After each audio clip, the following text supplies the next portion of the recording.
سلام حبيباتي، واش راكم مبروكة؟ الله يدخلها عليكم بالصحة وراحة البال وزيادة الرزق إن شاء الله. جبت لكم واحد الوصفة بمكونات بسيطة ولها فوائد كثيرة، ما غاديش تندموا عليها، واللي دقا عندكم غادي يسولكم على المكونات ديالها. صدقوني غادي يجي لذيذ بزاف بزاف وغادي تشكروني عليها. يمكن تستعملوها في الأعياد والمناسبات وفي شهر رمضان. دابا غادي نخليكم مع الوصفة ديالنا.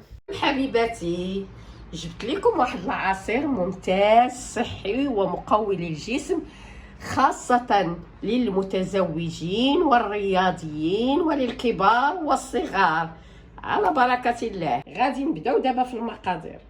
عندنا 2 معالق ديال القرقاع و2 معالق تاع اللوز و5 التمرات. هاد العناصر كلها عندها فوائد كبيره للجسم. عندنا بنانه وعندنا شي 8 الحبات ديال التوت وعندنا السطرو ديال الحليب. غادي نجمعوا المكونات كلها ونضعوها في الخلاط. نبداو على بركه الله مع الموز. كما تعرفون الموز له فوائد كثيره، تعطي الطاقه للجسم.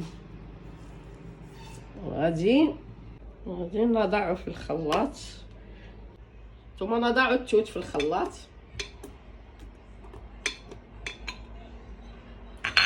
ونتبعوه اللوز والقرقاع والتمر.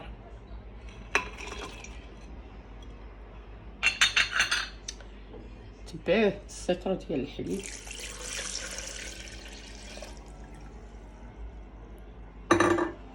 ونطحنوا الخليط.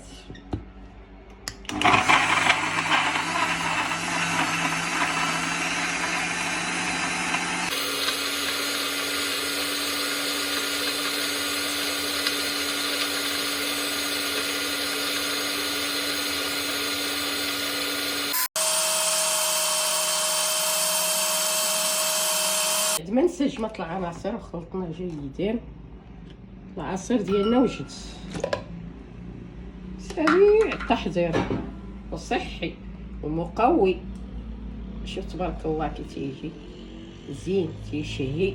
حبيباتي، العصير ديالنا هو وجد، عصير الطاقة للمتزوجين والرياضيين والأطفال والكبار. لا عجبكم هذا الفيديو ديروا جيم وشاركوا في قناة وصفات يونس باش ديما يوصلكم الجديد.